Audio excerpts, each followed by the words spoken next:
അസ്സലാമു അലൈക്കും വറഹ്മത്തുള്ളാഹി വബറകാതുഹു. വേദിയിൽ ഉപവിഷ്ടരായ യോഗാധ്യക്ഷൻ, പ്രിയപ്പെട്ട ഗുരുതുല്യരായ തർവൈക്കുട്ടി മാസ്റ്റർ, ഇങ്ങോട്ട് കടന്നു വരുമ്പോൾ ഇവിടെ സംസാരിച്ചു കൊണ്ടിരുന്ന പ്രിയപ്പെട്ട TP മുഹമ്മദ് മാസ്റ്റർ, പ്രിയ ഉസ്താദ് ഇബ്രാഹിം ഫൈസി, പ്രിയപ്പെട്ട സഹോദരി സഹോദരന്മാരെ, കൂടുതൽ പരിചയപ്പെടുത്തലുകളൊന്നും ആവശ്യമില്ലാത്ത ഒരു വേദിയിലാണ് നമ്മൾ നിലകൊള്ളുന്നത്. ഈ പ്രദേശത്തെ ആളുകളെ സംബന്ധിച്ചിടത്തോളവും അതോടൊപ്പം തന്നെ നിരന്തരമായി ഈ പ്രദേശത്തു കൂടെയൊക്കെ സഞ്ചരിക്കുന്ന ഒരാളെന്ന രീതിയിൽ എന്നെ സംബന്ധിച്ചിടത്തോളവും നമ്മുടെയൊക്കെ കണ്ണിന് ഏറെ കുളിർമ നൽകുന്ന, സവിശേഷമായ സന്തോഷം നൽകുന്ന ഒരു പരിപാടിയുടെ ഭാഗമായിട്ടാണ് ഇത്തരത്തിലുള്ള ഒരു കൂടിച്ചേരൽ ഇവിടെ സംഘടിപ്പിച്ചിട്ടുള്ളത്. വീര്യമ്പുറത്തെ ജുമാ മസ്ജിദിനെ സംബന്ധിച്ചിടത്തോളം പല തവണകളായി നടന്ന നവീകരണ പ്രവർത്തനങ്ങൾക്ക് ശേഷം ഇന്ന് ഇവിടെ സെക്രട്ടറി സൂചിപ്പിച്ചതുപോലെ ഏറ്റവും നല്ല രീതിയിലുള്ള, ഏറ്റവും ആധുനികമായ സൗകര്യങ്ങളും സംവിധാനങ്ങളും സജ്ജീകരിച്ച ഒരു പൂർണ്ണതയിലേക്ക് അതിനെ എത്തിക്കുന്നതിന് വേണ്ടി നിശ്ചയദാർഢ്യത്തോടുകൂടി രംഗത്തിറങ്ങിയ ഒരു ടീമിൻ്റെ ചടുലമായ ചിന്തകളുടെയും അതോടൊപ്പം തന്നെ ആത്മാർത്ഥമായ പ്രവർത്തനങ്ങളുടെയും ഒക്കെ ഭാഗമായി നാളെ പ്രിയപ്പെട്ട സയ്യിദ് സാദിഖ് അലി ശിഹാബ് തങ്ങൾ പ്രാർത്ഥനകൾക്കായി നമുക്ക് തുറന്നു തരികയാണ്. ഒരു നാടിനെ സംബന്ധിച്ചിടത്തോളം, ഒരു മഹല്ലിനെ സംബന്ധിച്ചിടത്തോളം, മഹല്ല് നിവാസികളെ സംബന്ധിച്ചിടത്തോളം, അതിനെ ഇഷ്ടപ്പെടുന്നവരെ സംബന്ധിച്ചിടത്തോളം ഏറ്റവും സന്തോഷകരമായ, മനോഹരമായ ഒരു നിമിഷത്തിന് വേണ്ടിയാണ് നമ്മൾ കാത്തിരിക്കുന്നത്. അതുമായി ബന്ധപ്പെട്ട് ഒട്ടേറെ പരിപാടികൾ കഴിഞ്ഞ 1-2 ദിവസങ്ങളായി ഇവിടെ നടക്കുകയാണ്.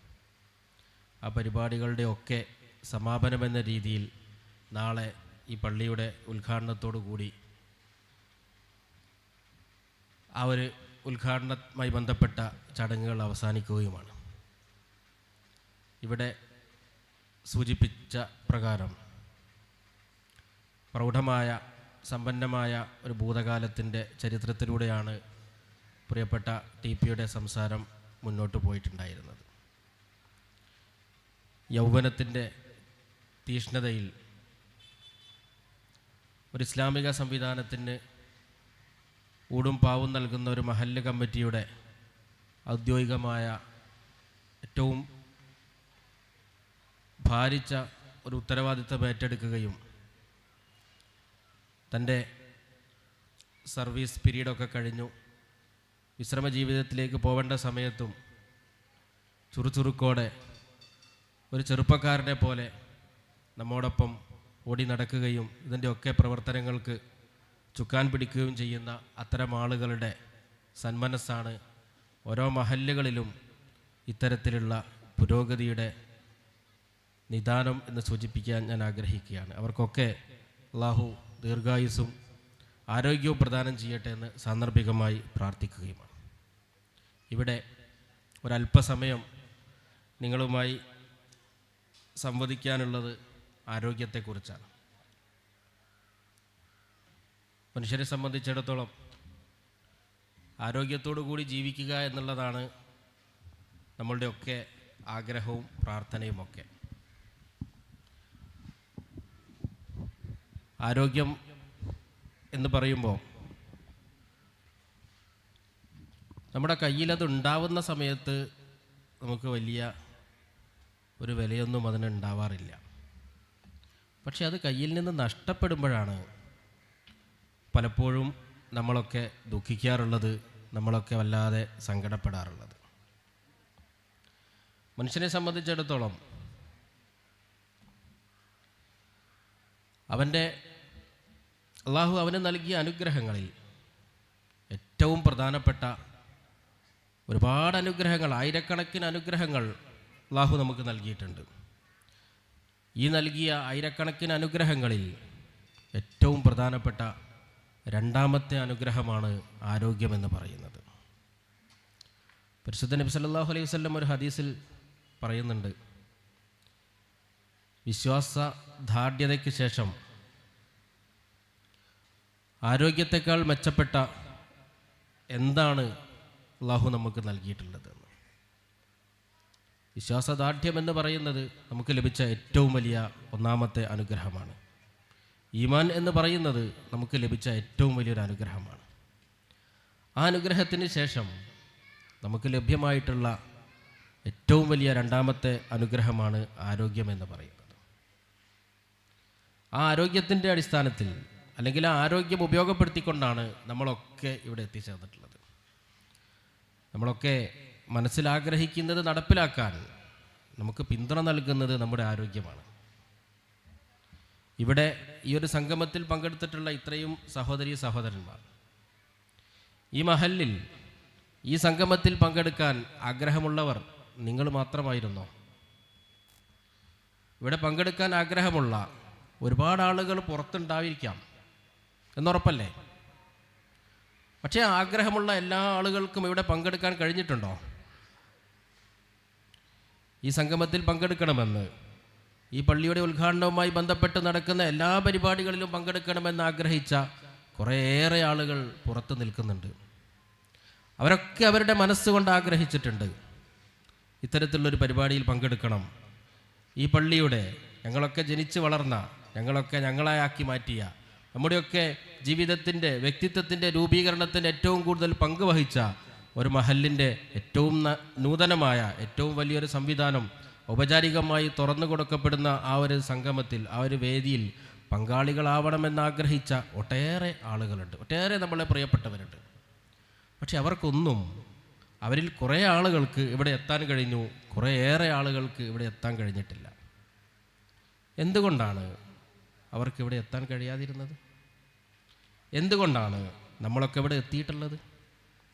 നിങ്ങളും ഞാനും മനസ്സുകൊണ്ട് ആഗ്രഹിച്ചു, ഈ ഒരു പരിപാടിയിൽ നമുക്ക് പങ്കെടുക്കണം, ഇവിടെ നമ്മൾ എത്തണമെന്ന് നമ്മൾ മനസ്സുകൊണ്ട് ആഗ്രഹിച്ചു. നമ്മുടെ ശരീരം കൊണ്ട് നമ്മളത് നടപ്പിലാക്കി. മനസ്സുകൊണ്ട് ആഗ്രഹിക്കുന്നിടത്തേക്ക് ശരീരത്തെ കൊണ്ടുപോവാൻ ഇന്ന് നമുക്ക് കഴിവുണ്ട്. ആ കഴിവിനെയാണ് നമ്മൾ ഏറ്റവും ചെറിയ രീതിയിൽ ആരോഗ്യം എന്ന് വിവക്ഷിക്കുന്നത്. നമ്മുടെ പ്രിയപ്പെട്ട ഒട്ടേറെ ആളുകൾ അവരുടെ വീടുകൾക്കകത്തളങ്ങളിൽ, വീടുകൾക്കുള്ളിൽ വളരെ പ്രതീക്ഷയോടുകൂടി, വളരെ ആഗ്രഹത്തോടുകൂടി ഈ പരിപാടിയിലൊക്കെ പങ്കെടുക്കുന്നത് ഒരു സ്വപ്നമാക്കി കണ്ടുകൊണ്ടിരിക്കുന്ന കുറേ ആളുകൾ നമ്മുടെ വീടുകളിലുണ്ട്. പക്ഷേ അവരവരുടെ മനസ്സുകൊണ്ട് ആഗ്രഹിച്ചു പരിപാടിയിൽ പങ്കെടുക്കണമെന്ന്, അല്ലെങ്കിൽ ഇത്തരം സദസ്സുകളിലേക്ക് കടന്നു വരണമെന്ന് അവർ ആഗ്രഹിക്കുന്നുണ്ട്. പക്ഷേ അവരുടെ ശരീരം അതിനനുവദിക്കുന്നില്ല. മനസ്സുകൊണ്ട് ആഗ്രഹിക്കുന്നിടത്തേക്ക് ശരീരത്തെ കൊണ്ടുചെന്നെത്തിക്കാൻ ഇന്ന് എനിക്കും നിങ്ങൾക്കും കഴിഞ്ഞിട്ടുണ്ടെങ്കിൽ, നമ്മോടൊപ്പമുള്ള കുറേ പ്രിയപ്പെട്ടവർ നമ്മുടെ വീടകങ്ങളിൽ, ചുമരുകൾക്കുള്ളിൽ, 4 ചുമരുകൾക്കകത്തളങ്ങളിൽ ഇങ്ങനെ ഒറ്റപ്പെട്ട് കിടക്കുകയാണ്. അവർ കിടക്കുന്നത് അവരുടെ ആഗ്രഹത്തെ പൂർത്തീകരിക്കാൻ കഴിയുന്ന രീതിയിലുള്ള ശാരീരിക അവസ്ഥയിലല്ല അവർ ഉള്ളത് എന്നതുകൊണ്ട് തന്നെയാണ്. അപ്പം ഞാൻ പറഞ്ഞു വന്നത്, അത്തരത്തിലുള്ളൊരു നാളിന് വേണ്ടി കാത്തിരിക്കുന്നവരാണ് നിങ്ങൾ ഞാനും ഒക്കെ. ശരീരത്തെ മനസ്സുകൊണ്ട് ആഗ്രഹിക്കുന്നിടത്തേക്ക് ശരീരത്തെ കൊണ്ടുചെന്ന് എത്തിക്കാൻ ഇന്ന് നമുക്ക് കഴിഞ്ഞിട്ടുണ്ടെങ്കിൽ, നാളെ അങ്ങനെ വരാൻ കഴിയാത്ത ഒരു നാളിന് വേണ്ടി കാത്തിരിക്കുന്നവരാണ് നിങ്ങൾ ഞാനും ഒക്കെ. അതിൻ്റെ മുമ്പേ, അങ്ങനെ ഒരു സമയത്തേക്ക് നമ്മൾ കടന്നു പോകുന്നതിൻ്റെ മുമ്പേ നമ്മുടെ ആരോഗ്യത്തെ ഏറ്റവും ഫലപ്രദമായി വിനിയോഗിക്കാനുള്ള, ഏറ്റവും നല്ല രീതിയിൽ അതിനെ ഉപയോഗപ്പെടുത്താനുള്ള സാഹചര്യങ്ങളിലൂടെ നമ്മൾ കടന്നു പോകുമ്പോഴാണ് അതിനെക്കുറിച്ചുള്ള ചിന്തകളും അതിനെക്കുറിച്ചുള്ള വിചാരങ്ങളുമൊക്കെ നമ്മുടെ മനസ്സിലേക്ക് ഉണ്ടാകുമ്പോഴാണ് ഈ ആരോഗ്യത്തിൻ്റെ പ്രാധാന്യത്തെക്കുറിച്ച് നമ്മൾ തിരിച്ചറിയുന്നത്. മനുഷ്യനെ സംബന്ധിച്ചിടത്തോളം ഇമാം ബുഖാരി റിപ്പോർട്ട് ചെയ്തൊരു ഹദീസിൽ പരിശുദ്ധ പ്രവാചകൻ പറയുന്നുണ്ട്, മനുഷ്യർ വഞ്ചിതരാവുന്നത് അല്ലാഹു നൽകിയ 2 അനുഗ്രഹങ്ങളിലാണ് മനുഷ്യർ വഞ്ചിതരാവുന്നത്. ഒന്ന് അവൻ്റെ ആരോഗ്യമാണ്, രണ്ടാമത്തത് അവൻ്റെ ഒഴിവ് സമയമാണ്. ഈ ആരോഗ്യവും ഒഴിവ് സമയവും ഏറ്റവും ഫലപ്രദമായി, ക്രിയാത്മകമായി വിനിയോഗിക്കാൻ കഴിഞ്ഞവൻ ആരോ അവരാണ് യഥാർത്ഥത്തിൽ വിജയികൾ എന്ന് പറയുന്ന ആളുകൾ. ഓരോ നാട്ടിലും യൗവനത്തിൻ്റെ തീക്ഷ്ണമായ ആ ഒരു സാഹചര്യങ്ങളിൽ നിന്ന് മുന്നോട്ട് പോകുമ്പോൾ തന്നെ ഇത്തരം കൂട്ടായ്മകൾക്ക് നേതൃത്വം നൽകുന്ന ഒട്ടേറെ ആളുകളെ നമുക്ക് കണ്ടെത്താൻ കഴിയും.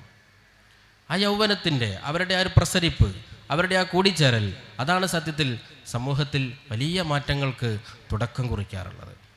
ഇവിടെയും ആ തുടക്കം കുറിച്ചതിൻ്റെയൊക്കെ പരിണിത ഫലങ്ങൾ നമ്മൾ അനുഭവിച്ചു കൊണ്ടിരിക്കുകയാണ്.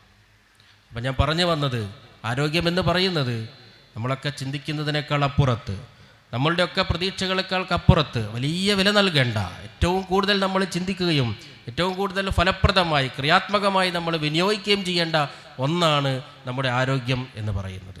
ആ ആരോഗ്യമുള്ള വ്യക്തിയാണ് ആരോഗ്യമുള്ള സമൂഹത്തിൻ്റെ ഏറ്റവും വലിയ ആണിക്കല്ല് എന്ന് പറയുന്നത്. ആരോഗ്യമുള്ള സമൂഹമാണ് ആരോഗ്യമുള്ള രാഷ്ട്രമായി മാറുന്നത്. അപ്പോൾ നമ്മുടെ ആരോഗ്യം നമ്മൾ ആരംഭിക്കേണ്ടത് നമ്മുടെ വ്യക്തിത്വത്തിലൂടെയാണ്. ഓരോ വ്യക്തിയും അവരുടെ ആരോഗ്യം ഏറ്റവും നല്ല രീതിയിൽ മുന്നോട്ട് കൊണ്ടുപോകുമ്പോഴാണ് ആ കുടുംബത്തിന് ആരോഗ്യം ഉണ്ടാവുന്നത്. കുടുംബത്തിൻ്റെ ആരോഗ്യം സമൂഹത്തിൻ്റെ ആരോഗ്യമായി മാറുന്നു, സമൂഹത്തിൻ്റെ ആരോഗ്യം രാഷ്ട്രത്തിൻ്റെ ആരോഗ്യമായി മാറുന്നു. അങ്ങനെ ആരോഗ്യമുള്ളൊരു സമൂഹത്തിൻ്റെ സൃഷ്ടിപ്പിലൂടെ നമ്മൾ ലക്ഷ്യം വെക്കുന്നത്, അല്ലെങ്കിൽ നമുക്ക് നടപ്പിലാക്കാനുള്ളത് ഒട്ടേറെ വരും തലമുറയ്ക്ക് ഗുണകരമായ രീതിയിൽ കാണിച്ചു കൊടുക്കാൻ കഴിയുന്ന ഒട്ടേറെ നേട്ടങ്ങളാണ് ഈ ഒരു ആരോഗ്യത്തിലൂടെ നമുക്ക് ഉണ്ടാക്കിയെടുക്കാൻ കഴിയുന്നത്. അപ്പോൾ അത്രയും പ്രധാനപ്പെട്ട ഒന്നാണ് ആരോഗ്യമെന്ന് പറയുന്നത്. ഇത്തരത്തിലുള്ളൊരു വേദിയുടെ ഭാഗമായി ആരോഗ്യത്തെക്കുറിച്ച് സംസാരിക്കുമ്പോൾ ഇതിൻ്റെ സംഘാടകരോട് ഞാൻ ഏറ്റവും ആദ്യമായി അവരെ അഭിനന്ദിക്കുകയാണ്. പ്രത്യേകിച്ച് ഒരു മഹല്ലുമായി ബന്ധപ്പെട്ടുകൊണ്ട്, ഒരു പള്ളിയുടെ ഉദ്ഘാടനമൊക്കെയായി ബന്ധപ്പെട്ടുകൊണ്ടുള്ളൊരു പരിപാടിയിൽ ആരോഗ്യത്തിന് ഇത്രയേറെ പ്രാധാന്യം നൽകി എന്ന് വരുമ്പോൾ നമ്മൾ തിരിച്ചറിയേണ്ടത് എവിടെയാണ് ഇന്ന് നിങ്ങളും ഞാനും ഒക്കെ നിൽക്കുന്നത് എന്നാണ്. ആ ഒരു നിലനിൽപ്പ് നമ്മുടെ സമൂഹത്തിൻ്റെ, ഇന്ന് നമ്മൾ കാണുന്ന ആ ഒരു സമൂഹത്തിൻ്റെ നിലനിൽപ്പ് സത്യത്തിൽ വളരെ ഭീതിയോടുകൂടി മാത്രം നോക്കിക്കാണാൻ കഴിയുന്ന ഒരു സാഹചര്യത്തിലാണ് നമ്മളൊക്കെ നിലനിൽക്കുന്നത്. നമ്മുടെയൊക്കെ ആരോഗ്യത്തിൻ്റെ പോക്ക് ആ ഒരു വഴിയിലേക്കാണ്. നമ്മളുടെയൊക്കെ ജീവിതത്തിൻ്റെ ചുറ്റുപാടുകൾ, നമ്മളൊക്കെ അനുഭവിക്കുന്ന, നമ്മളൊക്കെ ആസ്വദിക്കുന്ന സൗകര്യങ്ങളുടെയൊക്കെ അതിൻ്റെ ഒരു പൊലിമയൊക്കെ നമ്മളെ കൊണ്ടുപോകുന്നത് ആരോഗ്യത്തിൻ്റെ ആ ഒരവസ്ഥയിൽ നിന്നും മറ്റൊരു തലത്തിലേക്ക് നീങ്ങുന്നതിൻ്റെ ഏറ്റവും ഭയാനകമായ കാഴ്ചകളാണ് ഓരോ ദിവസവും നമ്മൾ കണ്ടുകൊണ്ടിരിക്കുന്നതും നമ്മൾ കേട്ടുകൊണ്ടിരിക്കുന്നതും. നിസ്സാരമായ കാര്യങ്ങൾ പോലും നമുക്ക് എത്രമാത്രം വേദനയുണ്ടാക്കുന്നു എന്ന് നമ്മളൊന്ന് ചിന്തിച്ചാൽ മതി. ഞാൻ നേരത്തെ സൂചിപ്പിച്ചു, ഇവിടെ വരാൻ കഴിയാത്ത ഒരുപാട് മനുഷ്യരുണ്ട്. ആ മനുഷ്യരൊക്കെ പ്രാഥമിക കർമ്മങ്ങൾ ചെയ്യാൻ പോലും മറ്റുള്ളവരുടെ സഹായം ആവശ്യപ്പെടേണ്ട, അല്ലെങ്കിൽ മറ്റുള്ളവരുടെ സമയത്തെ കാത്തു നിൽക്കേണ്ട ഒരു സാഹചര്യത്തിലാണ് അവരൊക്കെ നിൽക്കുന്നത്. ഇന്നിവിടെ വന്ന നമ്മളൊക്കെ ഏറ്റവും അടിസ്ഥാന തലത്തിൽ നമ്മളൊന്ന് പരിശോധിക്കുമ്പോൾ ഇവിടെ ഇന്ന് കടന്നു വന്ന നമ്മളൊക്കെ പ്രാഥമിക കൃത്യങ്ങൾ നിർവഹിച്ചുകൊണ്ടാണ് ഇവിടെ നമ്മൾ കടന്നു വന്നിട്ടുള്ളത്. എല്ലാവരും ഇന്ന് ഏറ്റവും സ്വകാര്യതയോടുകൂടി മലമൂത്ര വിസർജനം ചെയ്തവരാണ്, കുളിച്ചവരാണ്, ഭക്ഷണം കഴിച്ചവരാണ്. പക്ഷേ ഇന്നത്തെ നമ്മുടെ നാടിൻ്റെ സാഹചര്യത്തിൽ, നമ്മുടെ കേരളത്തിൻ്റെ ചരിത്രത്തിൽ, അല്ലെങ്കിൽ കേരളത്തിൻ്റെ വർത്തമാനകാല പരിസരത്ത് നിന്നുകൊണ്ട് നമ്മൾ സംസാരിക്കുമ്പോൾ 6.5 ലക്ഷത്തിലധികം മനുഷ്യരാണ് ഒന്ന് മൂത്രമൊഴിക്കാൻ, അല്ലെങ്കിൽ ഒന്ന് വയറ്റിന്ന് പോകാൻ വേണ്ടി മറ്റുള്ളവരുടെ സഹായം കാത്തു കിടക്കുന്നത്. അത്രമാത്രം ഭീകരമായ രീതിയിലേക്ക് മനുഷ്യൻ്റെ ഏറ്റവും പ്രാഥമിക ആവശ്യങ്ങൾ പോലും നിർവഹിക്കപ്പെടാൻ മറ്റുള്ളവരുടെ സഹായം ആവശ്യപ്പെടുന്ന രീതിയിലേക്ക് നമ്മൾ വഴിമാറി സഞ്ചരിച്ചു കൊണ്ടിരിക്കുകയാണ്. അവിടെയാണ്, അങ്ങനെ കിടക്കുന്നവർക്കാണ് ആരോഗ്യം എന്ന് പറയുന്നതിൻ്റെ വില അറിയുന്നത്. ഒരു രോഗിയുടെ ഏറ്റവും വലിയൊരു സ്വപ്നം എന്ന് പറയുന്നത് ആരോഗ്യമാണ്. നമ്മൾ യാത്ര ചെയ്തുകൊണ്ടിരിക്കുമ്പോൾ, നിരന്തരം നമ്മൾ ഓടിക്കൊണ്ടിരിക്കുമ്പോൾ, ഒരു പക്ഷേ നമ്മളുടെ സഞ്ചാര വഴിയിൽ ഒരിക്കൽ പോലും നമ്മുടെ ആരോഗ്യത്തെക്കുറിച്ച് നമ്മൾ ചിന്തിക്കാറില്ല. ആ ഓട്ടത്തിനിടയിൽ, ആ തിരക്കുകൾക്കിടയിൽ, പുതിയ പുതിയ തലങ്ങളിലേക്ക് കൈവെക്കുന്നതിനിടയിൽ സ്വന്തം ആരോഗ്യത്തെക്കുറിച്ച് ചിന്തിക്കാതെ മുന്നോട്ട് പോകുന്ന പ്രിയപ്പെട്ടവർ അവരൊരു വശത്തേക്ക് മാറ്റി നിർത്തപ്പെടുമ്പോഴാണ്, ഒരല്പം പാർശ്വവൽക്കരിക്കപ്പെടുമ്പോഴാണ് ആ ഓടിയ ഓട്ടത്തിൻ്റെ, അല്ലെങ്കിൽ ആ സഞ്ചരിച്ച വഴികളിലേക്ക് അവർ ചിന്തിച്ചു നോക്കുന്നത്. പക്ഷേ അപ്പോഴത്തേക്കും സമയം കഴിഞ്ഞു പോയിട്ടുണ്ടാവും. അവൻ്റെ ആരോഗ്യം അവൻ വിനിയോഗിച്ചത് എന്തിനെന്ന ചോദ്യത്തിന് മുമ്പിൽ ഒരു പക്ഷേ കൃത്യമായ ഉത്തരം നൽകാൻ കഴിയാതെ ആ പ്രിയപ്പെട്ട സുഹൃത്ത് അങ്ങനെ കിടക്കുന്ന രംഗങ്ങൾ ഒരുപാട് കണ്ടവരാണ് നമ്മളൊക്കെ.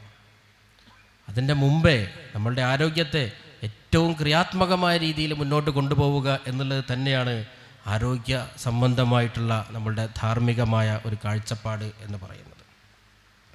വിശുദ്ധ പ്രവാചകൻ പറഞ്ഞിട്ടുണ്ട്, 5 കാര്യങ്ങൾ വരുന്നതിന് മുമ്പ് നിങ്ങൾ 5 കാര്യങ്ങളെ ഉപയോഗപ്പെടുത്തണം. വളരെ വളരെ ചിന്തോദ്ദീപകമായ, നമ്മളൊക്കെ എപ്പോഴും നമ്മളുടെ ചിന്തകളിലും ചർച്ചകളിലും നമ്മൾ ഒറ്റയ്ക്കിരിക്കുമ്പോൾ പോലും ഏറ്റവും കൂടുതൽ നമ്മളെ ചിന്തിപ്പിക്കേണ്ട പ്രധാനപ്പെട്ടൊരു ഹദീസിൻ്റെ വാക്കുകളാണ്. 5 കാര്യങ്ങൾ നിങ്ങളിലേക്ക് കടന്നു വരുന്നതിൻ്റെ മുമ്പേ 5 കാര്യങ്ങൾ നിങ്ങൾ പൂർത്തീകരിക്കണം, അതിനുള്ള ഉത്തരങ്ങൾ നിങ്ങൾ കണ്ടെത്തണമെന്ന് വിശുദ്ധ പ്രവാചകൻ നമ്മെ പഠിപ്പിക്കുകയാണ്. അതിൽ ഒന്നാമത്തേതായി പരിശുദ്ധ പ്രവാചകൻ പറയുന്നു, മരണത്തിൻ്റെ മുമ്പ് ജീവിതത്തെ നിങ്ങൾ ഉപയോഗപ്പെടുത്തണം. നമ്മുടെയൊക്കെ മരണത്തിൻ്റെ മുമ്പേ ജീവിതത്തെ ഉപയോഗപ്പെടുത്തണം. കൂടുതൽ വിശദീകരണങ്ങളൊന്നും ആവശ്യമില്ലാതെ ഏറ്റവും അതിൻ്റെ ആ ഒരു വാക്കിൻ്റെ ഉള്ളിൽ അടങ്ങിയിട്ടുള്ള ആ ചിന്തയെ നമുക്ക് ഉണർത്തിയെടുക്കാൻ കഴിയും. രണ്ടാമത്തേത് വിശുദ്ധ പ്രവാചകൻ പറയുന്നു, രോഗത്തിൻ്റെ മുമ്പ് ആരോഗ്യത്തെ നിങ്ങൾ ഉപയോഗപ്പെടുത്തണം. രോഗാവസ്ഥയിലേക്ക് നിങ്ങൾ മാറുന്നതിന് മുമ്പുള്ള നിങ്ങളുടെ ആരോഗ്യം, ആ ആരോഗ്യത്തെ രോഗത്തിൻ്റെ മുമ്പ് നിങ്ങൾ ഉപയോഗപ്പെടുത്തണം. മൂന്നാമതായി പറയുന്നു, നിങ്ങളുടെ തിരക്കുകൾക്ക് മുമ്പ് നിങ്ങളുടെ ഒഴിവ് സമയത്തെ നിങ്ങൾ പ്രയോജനപ്പെടുത്തണം. വലിയ വലിയ തിരക്കുകൾക്ക് പോകുന്നതിന് മുമ്പ്, ഒരുപാട് തിരക്കുകളിലേക്ക് മനുഷ്യർ ഇറങ്ങുന്നതിന് മുമ്പേ ഉണ്ടാവുന്ന ആ ഒരു ഒഴിവ് സമയങ്ങൾ, ഞാൻ നേരത്തെ സൂചിപ്പിച്ച മറ്റൊരു ഹദീസിൽ പറഞ്ഞത്, ആരോഗ്യവും ഒഴിവ് സമയവുമാണ് മനുഷ്യനെ വഞ്ചിതരാക്കുന്ന 2 അനുഗ്രഹങ്ങളെന്നാണ്. അതും ഇതും കൂടി കൂട്ടി വായിക്കുമ്പോൾ എത്രമാത്രം ചിന്തയ്ക്ക്, എത്രമാത്രം താത്വികമായി ഉള്ളൊരു ചർച്ചകൾക്ക് വഴിവെക്കാൻ പറ്റുന്ന വലിയൊരു വാക്കാണ് ആ ഒരു ഹദീസിലൂടെ റസൂലുള്ളാഹി പറഞ്ഞത് എന്ന് നമുക്ക് ചിന്തിക്കാൻ കഴിയും. നാലാമതായി പറയുന്നു, വാർദ്ധക്യത്തിൻ്റെ മുമ്പ് നിങ്ങളുടെ യൗവനത്തെ നിങ്ങൾ പ്രയോജനപ്പെടുത്തണം. വയസ്സായി വാർദ്ധക്യത്തിലേക്ക് കടന്ന് പരസഹായം ആവശ്യമായി കിടക്കുന്ന ഒരു സമയത്തിൻ്റെ മുമ്പേ നമ്മളുടെ വാർദ്ധക്യത്തെ, നമ്മുടെ യൗവനത്തെ നമ്മൾ പ്രയോജനപ്പെടുത്തണം, അതിന് ഉപയോഗപ്പെടുത്തണമെന്ന് പറയുന്നു. അഞ്ചാമതായി കൊണ്ട് പറയുന്നു, ദാരിദ്ര്യം കടന്നു വരുന്നതിൻ്റെ മുമ്പേ നിങ്ങളുടെ സമ്പത്തിനെ നിങ്ങൾ പ്രയോജനപ്പെടുത്തണം. ദാരിദ്ര്യത്തിൻ്റെ മുമ്പ് നിങ്ങളുടെ സമ്പത്തിനെ നിങ്ങൾ പ്രയോജനപ്പെടുത്തണമെന്ന് അഞ്ചാമതായി കൊണ്ട് പരിശുദ്ധ പ്രവാചകൻ നമ്മെ പഠിപ്പിക്കുന്നു. ഈ ഒരു 5 കാര്യങ്ങൾ മാത്രമാണ് ഈ ഒരു പ്രബുദ്ധമായ സദസ്സിന് മുമ്പേ എനിക്കും സൂചിപ്പിക്കാനുള്ളത്.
പ്രിയപ്പെട്ടവരെ, ഏറ്റവും ചിന്തോദ്ദീപകമായ ഈ ഒരു 5 കാര്യങ്ങൾ മാത്രമാണ് എനിക്ക് നിങ്ങളുടെ മുമ്പിൽ ഈ ഒരു അവസരത്തിൽ സമർപ്പിക്കാനുള്ളത്.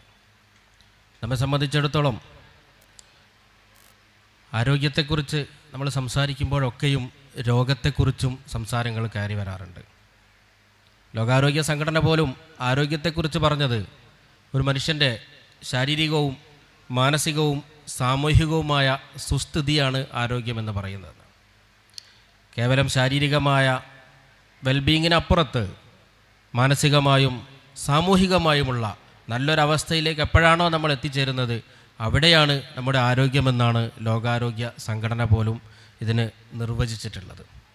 അപ്പം അങ്ങനെയുള്ളൊരു സമൂഹത്തിൽ, അങ്ങനെയുള്ളൊരു തലത്തിൽ നമ്മൾ ആരോഗ്യത്തെക്കുറിച്ച് ചർച്ച ചെയ്യുമ്പോൾ തൊട്ടടുത്ത് നമ്മുടെ ചർച്ച പോകുന്നത് രോഗത്തിലേക്കാണ്. ഏറ്റവും നിസ്സാരമായ കാര്യങ്ങൾക്ക് പോലും ഏറെ ദുഃഖിക്കുകയും പ്രയാസപ്പെടുകയൊക്കെ ചെയ്യുന്നവരാണ് നമ്മളൊക്കെ. പ്രത്യേകിച്ച് രോഗം നമ്മളിലേക്ക് കടന്നു വരുമ്പോൾ ആ രോഗത്തെ ഒരു പരീക്ഷണമായി കാണണം എന്നതാണ് വിശ്വാസിയുടെ ഏറ്റവും നല്ല ഒരടയാളമായി പരിശുദ്ധ പ്രവാചകൻ പറഞ്ഞിട്ടുള്ളത്. എത്രമാത്രം കഠിനമാണോ നിങ്ങളുടെ രോഗം, അത്രമാത്രം പരീക്ഷണങ്ങളാണ് നിങ്ങൾക്ക് ലഭിക്കുന്നത്. ആ പരീക്ഷണങ്ങളെ ഏറ്റവും നല്ല ക്ഷമയോടുകൂടി നേരിടുന്നവനാരോ അവനാണ് വിജയി എന്ന് പറയപ്പെടുന്നു. അപ്പോൾ ആ തരത്തിൽ രോഗികളുടെയും രോഗത്തിൻ്റെയും ഒക്കെ എണ്ണങ്ങളും അതിൻ്റെയൊക്കെ തീവ്രതകളൊക്കെ വർദ്ധിച്ചു വരുന്ന ഒരു സമൂഹത്തിലാണ് നമ്മളൊക്കെ ജീവിക്കുന്നത്. ഏറ്റവും ചെറുതെന്ന് പോലും നമ്മൾ ചിന്തിക്കുന്നത്, ഏറ്റവും ലഘുവാണ് എന്ന് നമ്മൾ മനസ്സിലാക്കുന്നത് പോലും ഓരോ മനുഷ്യൻ്റെയും ചിന്തകളെ വല്ലാത്തൊരവസ്ഥയിലേക്ക് കൊണ്ടുപോകുന്ന സമൂഹത്തിൻ്റെ പ്രതിനിധികളാണ് നിങ്ങളും ഞാനും ഒക്കെ.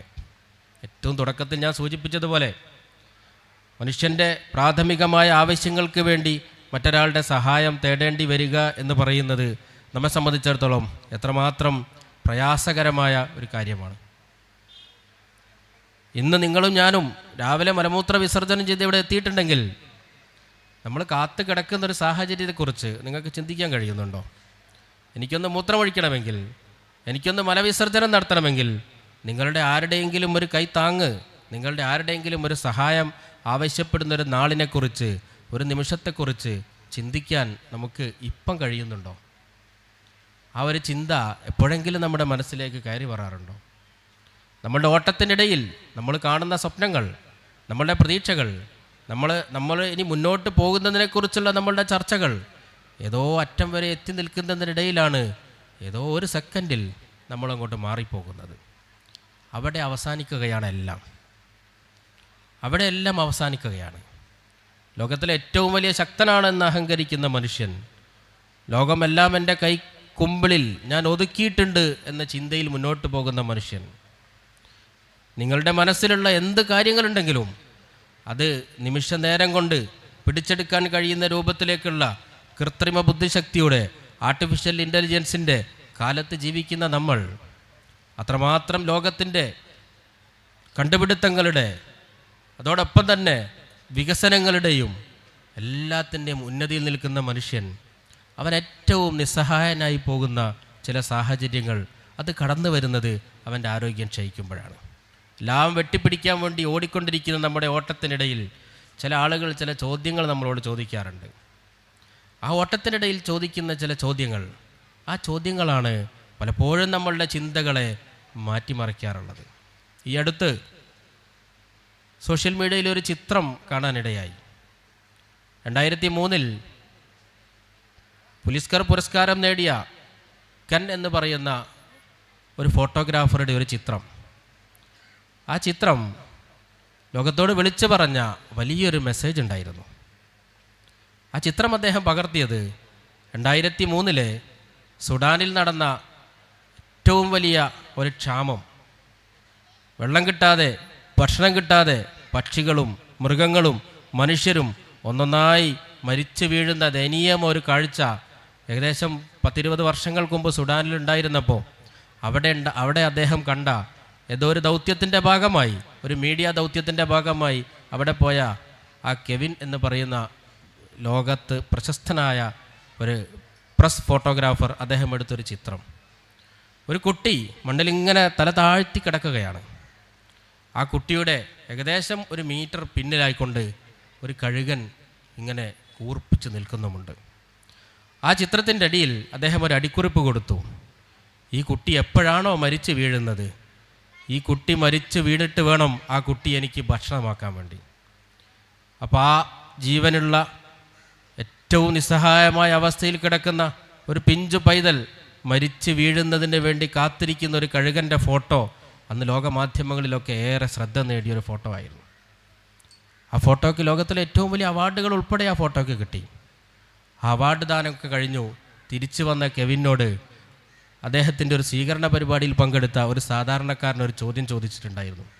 ആ ചോദ്യം മറ്റൊന്നുമല്ലായിരുന്നു, ഈ കുട്ടിയുടെ ലോകത്തിൻ്റെ മുഴുവൻ കണ്ണും നനയിച്ച ഈ ഒരു ഫോട്ടോ എടുത്ത നിങ്ങൾ ആ കുട്ടിയുടെ ഏറ്റവും വിലപ്പെട്ട ജീവൻ രക്ഷിക്കാൻ വേണ്ടി നിങ്ങൾ എന്ത് ചെയ്തു എന്നൊരു ചോദ്യം ചോദിച്ചു അദ്ദേഹത്തോട്.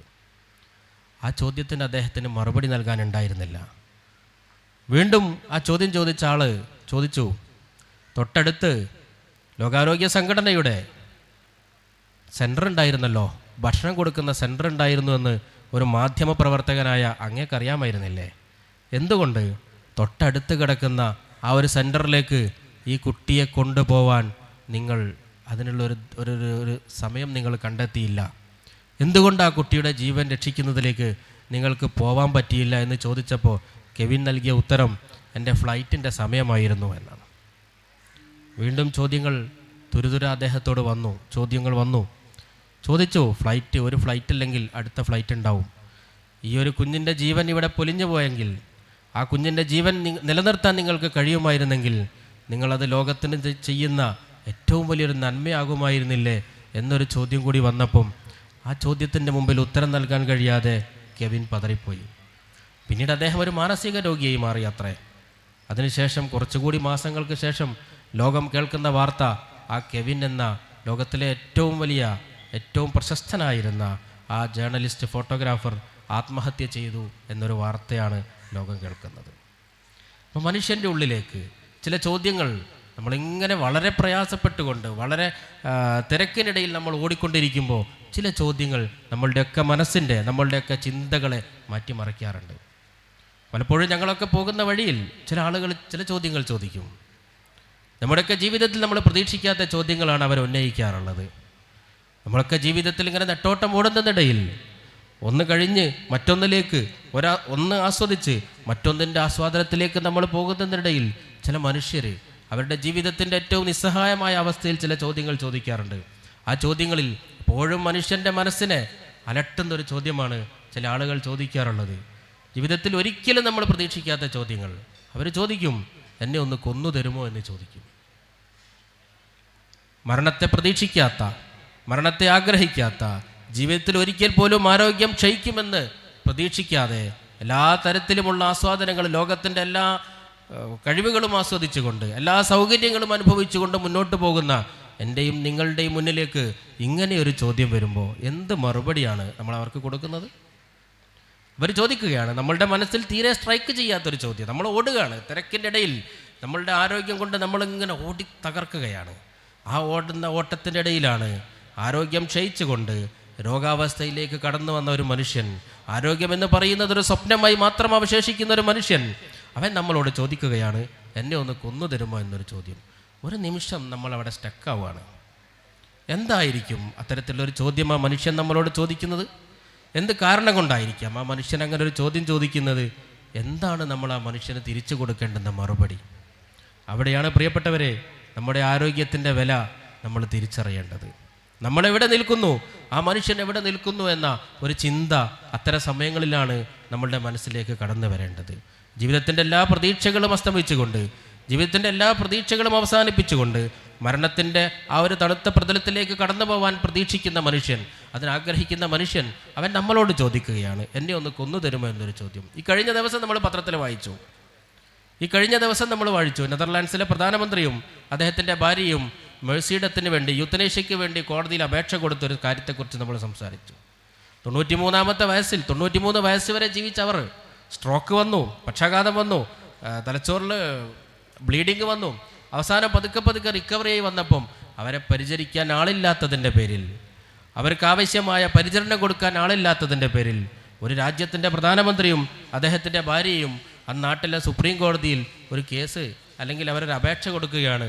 ഞങ്ങൾക്ക് 2 പേർക്കും കൂടി ജീവിതത്തിലെ കഴിഞ്ഞ 93 വർഷങ്ങളിൽ ഏകദേശം 70 വർഷക്കാലം ഞങ്ങൾ ഒന്നിച്ച് ജീവിച്ചവരാണ്. ഈ 70 വർഷക്കാലം ഉണ്ടും ഉറങ്ങിയും ഒരേപോലെ ജീവിച്ച ഞങ്ങൾക്ക് ഒന്നിച്ച് തന്നെ മരണത്തിലേക്ക് പോകണം. കൈപിടിച്ചുകൊണ്ട് മരണത്തിലേക്ക് പോകണമെങ്കിൽ അതിന് ഈ കോടതി കനിയണം. ഞങ്ങളെ മേഴ്സി ഡെത്തിന് വേണ്ടി, യൂത്തനേഷ്യയ്ക്ക് വേണ്ടി, ദയാവധത്തിന് ഞങ്ങൾക്ക് അനുമതി തരണമെന്ന് പറഞ്ഞുകൊണ്ട് കോടതിയിൽ അപേക്ഷ കൊടുത്തപ്പം ആ നാട്ടിലെ നിയമപ്രകാരം കോടതി അത് അനുവദിച്ചു കൊടുത്തു. അങ്ങനെ ആ ഭാര്യയും ഭർത്താവും അവരുടെ 93-ാമത്തെ വയസ്സിൽ കൈകൾ ചേർത്ത് പിടിച്ചുകൊണ്ട് മരണത്തിലേക്ക് കടന്നുപോയ വാർത്ത കഴിഞ്ഞ ദിവസമാണ് നമ്മളൊക്കെ വായിച്ചത്. അപ്പോൾ അവരുടെ ആരോഗ്യമുള്ള കാലത്ത് ഇത്തരത്തിലൊരു പരിചരണ സംവിധാനത്തിലേക്ക് പോകാനുള്ള സാഹചര്യം ഉണ്ടാക്കിയെടുക്കാൻ അവർക്ക് കഴിഞ്ഞില്ല എന്നതാണ് ആ ഒരു സാഹചര്യത്തിലേക്ക് അവരെ കൊണ്ട് ചെന്ന് എത്തിച്ചത് എന്ന് നമുക്ക് പറയാൻ പറ്റും. വാർദ്ധക്യം എത്തുന്നതിന് മുമ്പ് നിങ്ങളുടെ യൗവനത്തെ പ്രയോജനപ്പെടുത്തണമെന്ന പ്രവാചക വാക്യം ഒരിക്കൽ കൂടി നമുക്കിവിടെ ഒരു ഉൾവിളിയായിട്ട് മുന്നോട്ട് വരികയാണ്. ആ തരത്തിലൊക്കെ നമ്മൾ ചിന്തിക്കുമ്പോഴാണ് ഇതിനേറ്റവും കൂടുതൽ നമ്മുടെ മതം നൽകുന്ന ധാർമ്മികമായ മൂല്യങ്ങളും അതോടൊപ്പം നമ്മളുടെ മതം നൽകുന്ന പ്രാധാന്യമൊക്കെ നമുക്ക് ബോധ്യപ്പെടുന്നത്. വളരെ ചെറിയ രീതിയിൽ ജീവിച്ചു പോകുന്ന മനുഷ്യനെ സംബന്ധിച്ചിടത്തോളം അവൻ്റെ മനസ്സിൻ്റെ ആഗ്രഹങ്ങൾ വല്ലാത്ത ആഗ്രഹങ്ങളാണ്. ആഗ്രഹങ്ങൾക്ക് മുമ്പിൽ നിൽക്കുമ്പോഴാണ് നമ്മുടെ ശാരീരികമായ പ്രവർത്തനങ്ങൾ എത്രത്തോളം നമ്മുടെയൊക്കെ ഓരോരുത്തരെയും ബാധിക്കുന്നുണ്ട് നമുക്ക് പലപ്പോഴും ബോധ്യപ്പെടുന്നത്. അതിൽ നിന്നൊരു നേരിയ വ്യതിയാനം വരുമ്പോഴാണ്. കോവിഡ് വന്ന സമയത്ത്, നമ്മുടെ നാട്ടിൽ കോവിഡ് പടർന്നു പിടിച്ച സമയത്ത്, ആളുകൾ ശ്വാസം എടുക്കാൻ വേണ്ടി വല്ലാത്ത പ്രയാസപ്പെട്ട സമയത്ത് ഓക്സിജൻ കോൺസെൻട്രേറ്ററിന് വേണ്ടി ഓടി നടന്നവരാണ് നമ്മളൊക്കെ. അല്ലാഹുവിൻ്റെ ഭൂമിയിൽ വളരെ സൗജന്യമായി, വളരെ ഫ്രീ ആയിക്കൊണ്ട്, വളരെ സന്തോഷത്തോടു കൂടി, വളരെ സ്വാതന്ത്ര്യത്തോടു കൂടി ഓക്സിജൻ അങ്ങോട്ട് വലിച്ചെടുത്ത് കാർബൺ ഡൈ ഓക്സൈഡ് പുറത്ത് വിട്ടപ്പോൾ ഈ ഓക്സിജൻ്റെ വില നമ്മൾ അറിഞ്ഞിട്ടുണ്ടായിരുന്നില്ല. ആശുപത്രി കിടക്കയിൽ വെന്റിലേറ്ററിൻ്റെയും ബൈപ്പാപ്പിൻ്റെയും HFNCയുടെയൊക്കെ സഹായത്തോടു കൂടി എൻ്റെയും നിങ്ങളുടെയും ശ്വാസകോശത്തിൻ്റെ ഉള്ളിലേക്ക് ഓക്സിജൻ അങ്ങോട്ട് പുഷ് ചെയ്തപ്പോഴാണ് ആ ഓക്സിജൻ്റെ വില നമ്മൾ അറിഞ്ഞത്. അത് കഴിഞ്ഞ് വീട്ടിലേക്ക് വരണമെങ്കിൽ പറയുന്നു കോൺസെൻട്രേറ്റർ വേണം. ഓക്സിജൻ, നിങ്ങളുടെ പ്രിയപ്പെട്ട ആളുടെ ശ്വാസകോശത്തിലേക്ക് ഓക്സിജൻ സന്നിവേശിപ്പിക്കാനുള്ള മെഷീൻ നിങ്ങളുടെ വീട്ടിൻ്റെ അദ്ദേഹം കിടക്കുന്ന കട്ടിലിൻ്റെ അരികെ കൊണ്ടുവച്ചിട്ടുണ്ടെങ്കിൽ മാത്രമേ നിങ്ങളെ ഈ ആശുപത്രിയിൽ നിന്ന് ഡിസ്ചാർജ് ചെയ്യാൻ കഴിയൂ. അല്ലെങ്കിൽ നിങ്ങളുടെ ബില്ലിങ്ങനെ കൂടിക്കൊണ്ടിരിക്കുകയാണ്. അതിനനുസരിച്ച് നിങ്ങളുടെ വീട്ടിൻ്റെ അകത്തളങ്ങളിൽ കോൺസെൻട്രേറ്റർ വെക്കാൻ സംവിധാനം നിങ്ങൾ ഉണ്ടാക്കണമെന്ന് പറഞ്ഞപ്പോഴാണ് നമ്മൾ പലരും ചിന്തിച്ചു തുടങ്ങിയത്. നമ്മൾ അതുവരെ ഓക്സിജൻ എടുത്തു, കാർബൺ ഡൈ ഓക്സൈഡ് പുറത്തു വിട്ടു, എത്രയായിരിക്കും അതിൻ്റെ ഒരു വാല്യൂ എന്ന്. എത്രമാത്രം വിലപിടിപ്പുള്ള ഓക്സിജനാണ് നമ്മൾ അങ്ങോട്ട് വലിച്ചെടുത്ത് കാർബൺ ഡൈ ഓക്സൈഡായിട്ട് പുറത്ത് വിട്ടത് എന്ന്. അപ്പോഴാണ് നമുക്ക് ചിന്ത വന്നത്. മാസ്ക് ഉപയോഗിക്കണമെന്ന് പറഞ്ഞപ്പോഴാണ് പുറത്തേക്ക് വരുന്ന കാർബൺ ഡൈ ഓക്സൈഡ് സമൂഹത്തിൽ ആരൊക്കെ ഏതൊക്കെ തരത്തിലുള്ള രോഗങ്ങൾ അത് പടർത്തുമെന്ന് നമ്മൾ ചിന്തിച്ചു തുടങ്ങിയത്. നിങ്ങൾ കുടിക്കുന്ന ഒരു ഗ്ലാസ് വെള്ളം നിങ്ങൾ കുടിക്കുന്നുണ്ടെങ്കിൽ ആ കുടിക്കുന്ന വെള്ളത്തിലേക്ക് നിങ്ങളുടെ നിശ്വാസവായു ആ വെള്ളത്തിലേക്ക് വരരുതെന്ന് പരിശുദ്ധ പ്രവാചകന് പറഞ്ഞപ്പോൾ നമുക്ക് ആ ഒരു ചിന്ത നമുക്ക് വന്നിട്ടുണ്ടായിരുന്നില്ല. നിങ്ങളൊരു ഗ്ലാസ് വെള്ളം കുടിക്കുമ്പോൾ ആ കുടിക്കുന്ന വെള്ളത്തിലേക്ക് നിങ്ങളുടെ നിശ്വാസവായുവിനെ എടുക്കരുത്. കാരണം അതിലൊരുപാട് രോഗാണുക്കളുണ്ട്. ആ രോഗാണുക്കൾ നിങ്ങളുടെ ആ വെള്ളത്തിലേക്ക് പോയി കഴിഞ്ഞാൽ അത് തന്നെയാണ് നിങ്ങൾ വീണ്ടും കുടിക്കുന്നത്. നിങ്ങളുടെ ശരീരം രോഗാതുരമാവുമെന്ന ഏറ്റവും വലിയൊരു സന്ദേശം നമുക്ക് 14 നൂറ്റാണ്ട് മുമ്പ് ലഭിച്ചപ്പോൾ ആ സന്ദേശത്തിന് നമ്മൾ അന്ന് വലിയ വാല്യൂ കണ്ടിട്ടുണ്ടായിരുന്നില്ല.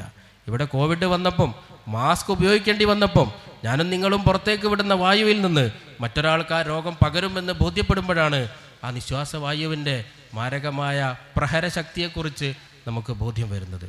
ഇങ്ങനെ നമ്മുടെ സമൂഹത്തിൻ്റെ ഓരോ ഘട്ടങ്ങളിലും കൃത്യമായ ഇടപെടലുകൾ നടത്തി മുന്നോട്ട് പോകാൻ കഴിയുന്ന ഒരു പ്രത്യയശാസ്ത്രം നമുക്ക് മുമ്പിലുണ്ടായിട്ടും അതിനെ കൃത്യമായി പ്രയോജനപ്പെടുത്താൻ കഴിയാത്തവരാണ് നമ്മൾ എന്ന യാഥാർത്ഥ്യം നമ്മൾ ഉൾക്കൊള്ളേണ്ടിയിരിക്കുന്നു. നമ്മുടെ ആഗ്രഹങ്ങളും നമ്മളുടെ സ്വപ്നങ്ങളും പ്രതീക്ഷകളൊക്കെ ആ ഒരു തലത്തിലേക്ക് കൊണ്ടുപോകാൻ എന്ന് നമുക്ക് കഴിയുന്നുവോ അവിടെയാണ് ഈ 5 ചോദ്യങ്ങൾക്ക് ഉത്തരം നൽകാൻ നമുക്ക് കഴിയുന്നത്. നമ്മുടെ ആരോഗ്യത്തെ, വാർദ്ധക്യത്തിന് മുമ്പ് ആരോഗ്യത്തെ പ്രയോജനപ്പെടുത്താൻ നമുക്ക് കഴിയണമെങ്കിൽ ആ തലത്തിലേക്ക് നമ്മളുടെ ചിന്തകളെ ഉയർത്തി വരണം. നിങ്ങളും ഞാനും ജീവിച്ച ചുറ്റുപാടിൽ നമ്മളിവിടുന്ന് പിരിഞ്ഞു പോകുമ്പോൾ നന്മയുടെയും സുഹൃതത്തിൻ്റെയും എന്തെങ്കിലും ചില അടയാളങ്ങൾ ബാക്കി വെച്ചുകൊണ്ടാവണം ഇവിടുന്ന് പിരിഞ്ഞു പോവേണ്ടത്. വാർദ്ധക്യത്തിലേക്ക് എത്തുമ്പോൾ ഒരു പക്ഷേ അത്തരം സുഹൃതങ്ങളിലേക്ക് കടന്നു പോകാൻ നമുക്ക് കഴിഞ്ഞെന്ന് വരില്ല. ദാരിദ്ര്യത്തിലേക്ക് കടക്കുന്നതിൻ്റെ മുമ്പേ നമ്മുടെ സമ്പത്തിനെ നമുക്ക് ഉപയോഗപ്പെടുത്താൻ കഴിയണം. ദാരിദ്ര്യം എപ്പോഴാണ് കടന്നു വരിക എന്ന് നമുക്ക് കൃത്യമായി നിർവചിക്കാൻ കഴിയാത്തൊരു സാഹചര്യത്തിൽ സമ്പത്ത് നമ്മുടെ കയ്യിലുണ്ടാകുമ്പോൾ അതിൻ്റെ ഉടമകളല്ല സത്യത്തിൽ നമ്മൾ. അതിൻ്റെ ക്രയവിക്രയം നടത്തേണ്ട അതിൻ്റെ ഒരു കസ്റ്റോഡിയൻ മാത്രമാണ് നമ്മളെന്നൊരു ചിന്ത നമ്മുടെ മനസ്സിലുണ്ടാവണം. അവിടെയാണ് ഏറ്റവും നല്ല തലങ്ങളിലേക്കുള്ള ഏറ്റവും നല്ല പ്രവർത്തനങ്ങളിലേക്ക് നമ്മളുടെ സമ്പത്തിനെ തിരിച്ചുവിടാൻ നമുക്ക് കഴിയുന്നത്. രോഗം വരുന്നതിന് മുമ്പേ ആരോഗ്യത്തെ പ്രയോജനപ്പെടുത്തണമെന്ന് പറയുമ്പോൾ ആരോഗ്യത്തിൻ്റെ വിലയാണ് നമ്മൾ മനസ്സിലാക്കേണ്ടത്. രോഗാവസ്ഥയിൽ കിടക്കുന്ന നമുക്ക് നമ്മളുടെ സ്വപ്നങ്ങൾ അവിടെ അതിര് നിർണ്ണയിക്കപ്പെടുകയാണ്. നമ്മളുടെ ആഗ്രഹങ്ങൾക്ക് കൂച്ചുവിലങ്ങിടുകയാണ്. നമ്മളെവിടെ നിൽക്കുന്നു എന്ന ചിന്ത ആ സമയത്താണ് നമ്മളെ മതിച്ചു കൊണ്ടിരിക്കുന്നത്. മനുഷ്യൻ്റെ ചിന്തകളൊക്കെ കാട് കയറി പോവുകയാണ് നമ്മളിങ്ങനെ കിടക്കുന്ന സമയത്ത്. ഒരിക്കൽ ഈ മേഖലയിൽ പ്രവർത്തിക്കുന്ന ഒരാളെന്ന രീതിയിൽ 4-5 വർഷങ്ങൾക്ക് മുമ്പ് കോഴിക്കോട് ജില്ലയിലെ പയ്യോളിയിലുള്ള ഒരു ക്ലിനിക്കിൽ ഇരിക്കുമ്പോഴാണ് 2 സഹോദരിമാർ വന്നൊരു ചോദ്യം എൻ്റെ അടുത്ത് ചോദിച്ചത്. ആ ചോദ്യം ചോദിച്ചപ്പോൾ സത്യത്തിൽ ആ ചോദ്യം കേട്ടപ്പം ഞാൻ തന്നെ ഒന്ന് പതുങ്ങിപ്പോയ ഒന്ന് മന്ദീഭവിച്ചു പോയ ഒരു സാഹചര്യം എൻ്റെ ജീവിതത്തിൽ എനിക്കുണ്ടായിട്ടുണ്ട്. സാധാരണ രീതിയിൽ പ്രായം കൂടിയ ആളുകളെ, സ്വാതന്ത്ര്യ പരിചരണം ആവശ്യമായി വരുന്ന ആളുകളെ, കിടപ്പിലായ ആളുകളെ, ക്യാൻസർ രോഗത്തിൻ്റെ പാരമ്യതയിൽ എത്തി നിൽക്കുന്ന തീവ്രമായ വേദന കൊണ്ട് പ്രയാസപ്പെടുന്ന മനുഷ്യരൊക്കെയാണ് ഞങ്ങളുടെയൊക്കെ ജീവിതത്തിലൂടെ ഇങ്ങനെ കടന്നു പോകാറുള്ളത്. അത്തരം ആളുകൾ അവരുടെ പ്രയാസങ്ങൾ പറയുമ്പോൾ പലപ്പോഴും ഞങ്ങളൊക്കെ വേദനയോടുകൂടി കേട്ട് നിൽക്കാറുണ്ട്. ആവുന്നത്ര പരിഹാരങ്ങൾ ചെയ്തു കൊടുക്കാൻ ശ്രമിക്കാറുമുണ്ട്. അങ്ങനെ പോകുന്നതിനിടയിലാണ് 26 വയസ്സ് പ്രായമുള്ള 2 പെൺകുട്ടികൾ വന്നുകൊണ്ട് ക്ലിനിക്കിലേക്ക് കയറി വന്നുകൊണ്ട് ഒരു ചോദ്യം അവർ ചോദിച്ചത്. ആ ചോദ്യം മറ്റൊന്നുമായിരുന്നില്ല, കൊളോസ്റ്റമി എന്ന് പറയുന്ന വൈദ്യശാസ്ത്രം മുന്നോട്ട് വെക്കുന്ന ഒരു പ്രൊസീജിയറുണ്ട്. ഞാൻ നേരത്തെ സൂചിപ്പിച്ചു, ഇന്ന് രാവിലെ മലമൂത്ര വിസർജനം നടത്തിയവരാണ് നമ്മളൊക്കെ. ഇന്ന് രാവിലെ നമ്മളൊക്കെ വയറ്റിന്ന് പോയിട്ടുണ്ട്. വയറ്റിന്ന് പോവാത്ത ആളുകൾ നമുക്കിടയിലുണ്ടാവാം. ഒരു ദിവസം പോയിട്ടില്ലെങ്കിൽ നമുക്ക് വലിയ ബുദ്ധിമുട്ടൊന്നും അനുഭവിക്കുന്നില്ല. പക്ഷെ 2 ദിവസം പോയിട്ടില്ലെങ്കിൽ, 3 ദിവസം പോയിട്ടില്ലെങ്കിൽ, 4, 5, 6 ദിവസം വയറ്റിന്ന് പോയിട്ടില്ലെങ്കിൽ എന്തായിരിക്കും നമ്മുടെ ഓരോരുത്തരുടെയും അവസ്ഥ എന്ന് കൃത്യമായി ബോധ്യമുള്ളവരാണ് നമ്മളൊക്കെ. അങ്ങനെ മലാശയവുമായി ബന്ധപ്പെട്ടുകൊണ്ടുള്ള ക്യാൻസർ ബാധിക്കുന്ന പ്രിയപ്പെട്ടവരെ സംബന്ധിച്ചിടത്തോളം അവരുടെ ശരീരത്തിൽ നിന്ന് മലം പുറത്തു പോകാത്തൊരു സാഹചര്യം ഉണ്ടാവും. അങ്ങനെ ഒരു അവസ്ഥ വരുമ്പോൾ ശരീരം തന്നെ അതിനൊരു പരിഹാരം കാണുന്നുണ്ട്. ആ പരിഹാരം മറ്റൊന്നുമല്ല, ആ പരിഹാരം മലദ്വാരത്തിലൂടെ പുറത്തേക്ക് പോകുന്നില്ലെങ്കിൽ നിങ്ങളും ഞാനും കഴിച്ച ഭക്ഷണത്തിൻ്റെ ആഹാരത്തിൻ്റെ അവശിഷ്ടങ്ങൾ മലമായി മാറുമ്പോൾ ആ മലം നമ്മുടെ വായയിലൂടെ പുറത്തേക്ക് തള്ളുന്ന ഒരു പ്രക്രിയ ശരീരം അവിടെ നടത്തുകയാണ്. നമ്മൾ ഛർദ്ദിക്കുകയാണ്. നമ്മൾ ഭക്ഷണം കഴിക്കുന്ന അതേ വായയിലൂടെ നമ്മളുടെ വിസർജ്യ വസ്തുക്കൾ പുറത്തേക്ക് വരികയാണ്. പ്രിയപ്പെട്ടവരെ, മനുഷ്യനെ സംബന്ധിച്ചിടത്തോളം അവൻ്റെ ജീവിതത്തിൻ്റെ ഗുണനിലവാരത്തെ സംബന്ധിച്ചിടത്തോളം ഏറ്റവും താഴ്ന്ന പടിയിലേക്ക് പോവുകയാണ്. മാനസികമായി വല്ലാതെ തളർന്നു പോകുന്നൊരവസരമാണത്. ഞാനും നിങ്ങളും രോഗിയായി കിടക്കുമ്പോൾ, പ്രയാസത്തോടു കൂടി വീട്ടിൽ രോഗിയായി കിടക്കുന്ന സമയത്ത് നമ്മളെ കാണാൻ ഒരാൾ വരുമ്പോൾ അവർക്ക് മുമ്പിലേക്ക് നമ്മൾ വൊമിറ്റ് ചെയ്യുകയാണ്, ഛർദ്ദിക്കുകയാണ്. ആ ഛർദ്ദിക്കുന്നത് നമ്മുടെ വിസർജ്യ വസ്തുക്കളാണെങ്കിൽ എന്തായിരിക്കും നമ്മുടെയൊക്കെ ഒരു മാനസികാവസ്ഥ? എന്തായിരിക്കും ആ വരുന്ന ആളുകളുടെ മാനസികാവസ്ഥ? അല്ലാതെ സഹതാപത്തോടു കൂടി, അല്ലാതൊരു സിമ്പതിയോടുകൂടി നമ്മളെ നോക്കിക്കൊണ്ട് അവരിങ്ങനെ കൈയെടുത്ത് താടിക്ക് കൈവച്ചുകൊണ്ട് ഈ മനുഷ്യന് ഈ അവസ്ഥ വന്നല്ലോ എന്ന് സ്വയം പരിതപിച്ചുകൊണ്ട് തിരിഞ്ഞു പോകുന്നൊരു സാഹചര്യം ഒന്ന് ഓർത്തു നോക്കൂ. എൻ്റെയും നിങ്ങളുടെയൊക്കെ ജീവിതത്തിൽ ഉണ്ടാവുമ്പോൾ വരില്ല എന്ന് ആർക്കും പറയാൻ കഴിയില്ല. അത്തരം അവസ്ഥകളിൽ നിന്ന് അള്ളാഹു നമ്മളെ കാത്തുരക്ഷിക്കട്ടെ എന്ന് ആത്മാർത്ഥമായി പ്രാർത്ഥിക്കാനല്ലാതെ നമുക്ക് മറ്റൊന്നും കഴിയാത്തൊരു സാഹചര്യത്തിലാണ് നമ്മളുള്ളത്. അങ്ങനെയുള്ളൊരു സാഹചര്യത്തിൽ ആധുനിക വൈദ്യശാസ്ത്രം മുന്നോട്ട് വെക്കുന്നത് കൊളോസ്റ്റമി എന്ന് പറയുന്നൊരു പ്രൊസീജിയറാണ്. സത്യത്തിൽ കൊളോസ്റ്റമി എന്ന് പറയുന്നത് മലദ്വാരത്തിന് പകരം മലദ്വാരത്തിലൂടെ മലം പുറത്തു പോകുന്നതിന് പകരം ഒരു ബാഗ്, എവിടെയാണോ ബ്ലോക്ക് വന്നിട്ടുള്ളത്, വൻകുടലിൽ എവിടെയാണോ ബ്ലോക്ക് വന്നിട്ടുള്ളത്, ആ ബ്ലോക്കിൻ്റെ മുകൾ ഭാഗം കട്ട് ചെയ്ത് പുറത്തേക്ക് ഇട്ടുകൊണ്ട് അവിടെ ഒരു ബാഗ് വെച്ച് കൊടുക്കുകയാണ്. ആ ബാഗിലേക്ക് കഴിക്കുന്ന ഭക്ഷണത്തിൻ്റെ അവശിഷ്ടങ്ങൾ മലമായി ഇങ്ങനെ ബാഗിലേക്ക് പോവുകയാണ്. ഞാനും നിങ്ങളും ജീവിക്കുന്ന സമൂഹത്തിൽ ആ മലം വെച്ച പ്ലാസ്റ്റിക് ബാഗ് സ്വന്തം വയറിൽ വെച്ച് നടക്കുന്ന ഹതഭാഗ്യരായ ഒരുപാട് മനുഷ്യർ നമുക്ക് ചുറ്റും ജീവിക്കുന്നുണ്ട്. ആ മനുഷ്യർക്ക് മുമ്പിലാണ് നല്ല വസ്ത്രങ്ങൾ ധരിച്ചുകൊണ്ട് നല്ല രീതിയിൽ നമ്മളും ജീവിക്കുന്നത്. പക്ഷെ അവരാ തരത്തിലാണ് ജീവിക്കുന്നതെന്ന് നമ്മൾ ആരും അറിയുന്നില്ല. അവരുടെ മനസ്സിൻ്റെ ഉള്ളിൽ, അവരുടെ ഉള്ളിൻ്റെ ഉള്ളിൽ ആ ഒരു പ്രയാസം നിലനിൽക്കുന്നുണ്ടെങ്കിൽ പോലും പുറത്ത് ആരും അറിയാതെ പ്രയാസപ്പെട്ട് ജീവിക്കുന്ന ഒട്ടേറെ മനുഷ്യർ ഇന്നും നമ്മുടെ സമൂഹത്തിലുണ്ട്. നമ്മുടെ പ്രദേശങ്ങളിലൊക്കെ അത്തരം ആളുകളുണ്ട്. അപ്പോൾ അതിനുവേണ്ടി ആ പ്രയാസങ്ങൾ ഇല്ലാതാക്കാൻ വേണ്ടി മനുഷ്യൻ്റെ ഏറ്റവും വലിയ നിസ്സഹായാവസ്ഥയിലേക്ക് പോകുന്നൊരു സാഹചര്യത്തിൽ അവൻ്റെ ജീവിതത്തിൻ്റെ ഗുണനിലവാരം ഉയർത്തുന്നതിന് വേണ്ടി മോഡേൺ മെഡിസിൻ മുന്നോട്ട് വെക്കുന്ന ഒരു പ്രൊസീജിയറാണ് കൊളോസ്റ്റമി എന്ന് പറയുന്നത്. അങ്ങനെ കൊളോസ്റ്റമി ചെയ്ത ഒരു കാര്യവുമായി ബന്ധപ്പെട്ടുകൊണ്ടുള്ള സംശയം ചോദിക്കാൻ വേണ്ടിയാണ് ഈ 2 ആളുകൾ വന്നത് എന്ന് പറഞ്ഞപ്പോൾ അവരുടെ ആ വരവും അവരുടെ ആ ഇരുത്തവും ഒക്കെ കണ്ടപ്പോൾ ഞാൻ അവരോട് ചോദിച്ചു, ആ കൊളോസ്റ്റമിയുമായി ബന്ധപ്പെട്ട സംശയങ്ങൾ പറഞ്ഞു തരാം, കുഴപ്പമില്ല, പക്ഷെ അത് പറഞ്ഞു തരണമെങ്കിൽ ആ രോഗി വേണം, രോഗിയുടെ പേപ്പർ വേണം, അവരുടെ കടലാസുകളൊക്കെ നിങ്ങൾ കൊണ്ടുവന്നാൽ മാത്രമേ അത് പറഞ്ഞു തരാൻ പറ്റൂ എന്ന ഒരു കാര്യം ഞാൻ അവരുടെ അടുത്ത് പറഞ്ഞു. അപ്പം എൻ്റെ മനസ്സിലുണ്ടായൊരു ചോദ്യം, ഈ 10-26 വയസ്സ് പ്രായമുള്ള ആളുകൾ എന്തിനാണ് ഇത് ചോദിക്കാൻ വരുന്നത്? ഇത് കുറച്ച് പ്രായമുള്ള ആളുകൾ, കുറച്ച് പ്രയാസമുള്ള ആളുകൾ, കുറച്ച് മുതിർന്ന ആളുകൾ ചോദിക്കേണ്ട ചോദ്യമല്ലേ? അപ്പോൾ ആ ചോദ്യം ഇവരൊക്കെ ഇങ്ങനെ ചോദിക്കാൻ വന്നാൽ ഇവരോടെങ്ങനെ ഞാൻ മറുപടി പറയുമെന്നൊരു അഹങ്കാരം എൻ്റെ മനസ്സിലുണ്ടായി. ഇതൊക്കെ വലിയൊരു പ്രൊസീജിയറാണ്, ഇത് ചെറിയ കുട്ടികളോടൊന്നും പറഞ്ഞു വിടേണ്ട കാര്യമല്ല എന്നാണ് സത്യത്തിൽ എൻ്റെ മനസ്സിൽ തോന്നിയത്. അപ്പോൾ അവർ പേപ്പർ തന്നു, പേപ്പർ കൊണ്ടുവന്നിട്ടുണ്ടെന്ന് പറഞ്ഞ് അവർ പേപ്പർ തന്നു. പേപ്പർ നോക്കിയപ്പം കൊളോസ്റ്റമി ചെയ്തിട്ടുണ്ട്. ആ കൊളോസ്റ്റമി ചെയ്തപ്പം എനിക്ക് തോന്നി ഇത് ചെയ്യാൻ പറ്റിയ പ്രൊസീജിയറാണ്. എൻ്റെ മനസ്സിൽ കത്തി, കൊളോസ്റ്റമി ഇറിഗേഷൻ എന്ന് പറയുന്നൊരു പ്രൊസീജിയറുണ്ട്, അത് ചെയ്തു കഴിഞ്ഞാൽ ആ പ്രൊസീജിയർ ചെയ്യുന്നത് എപ്പോഴാണോ ആ സമയം മാത്രമാണ് അതിലേക്ക് മലം വരിക എന്ന് പറഞ്ഞ് ഞാൻ പേപ്പർ നോക്കിയപ്പോൾ ഞാൻ പറഞ്ഞു, ഇനി നിങ്ങൾ പോയിട്ട് രോഗിയെ കൊണ്ടുവന്നോ, ഇനി പേഷ്യൻറ്റിനെ കൊണ്ടുവരണം.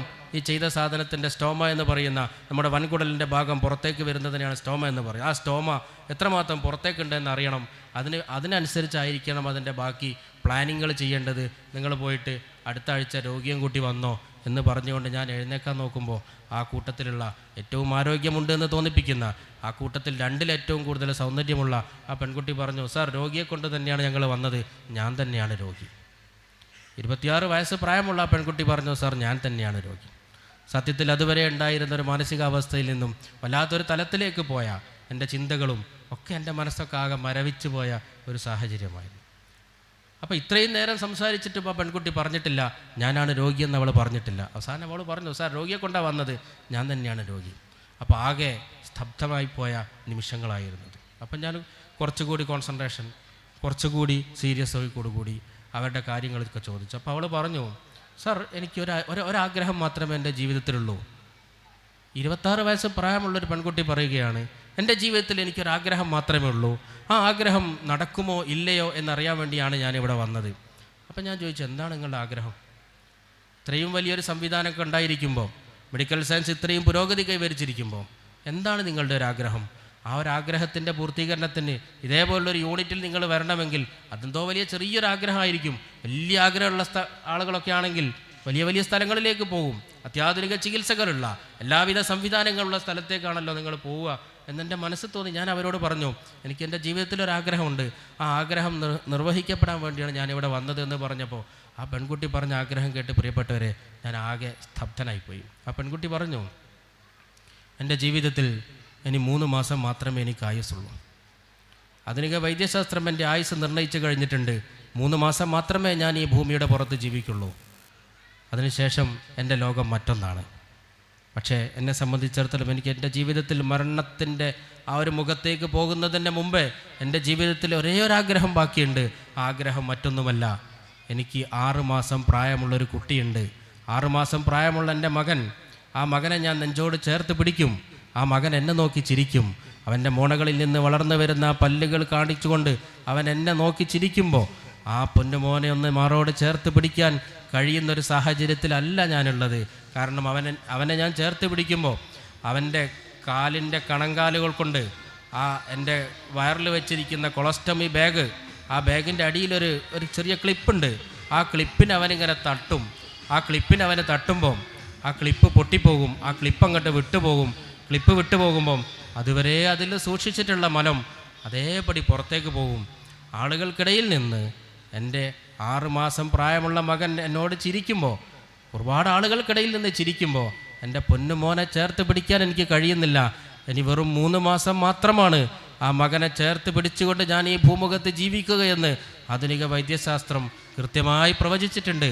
അതുകൊണ്ട് എൻ്റെ മകനെ ഞാൻ മരിക്കുന്നതിൻ്റെ മുമ്പേ ആളുകൾക്ക് മുമ്പിൽ നിന്ന് അവൻ എന്നോട് ചിരിക്കുമ്പോൾ ആ മകനെ ഒന്ന് ചേർത്ത് പിടിക്കാൻ എനിക്ക് കഴിയണം. അതിനുള്ളൊരു സംവിധാനത്തെക്കുറിച്ചാണ് ഞാൻ ആഗ്രഹിക്കുന്നത്. അതാണ് എൻ്റെ ജീവിതത്തിലെ ഏറ്റവും വലിയ ആഗ്രഹമെന്ന് ആ പെൺകുട്ടി പറഞ്ഞപ്പോൾ സത്യത്തിൽ എന്താണ് ആ കുട്ടിയോട് മറുപടി പറയുക?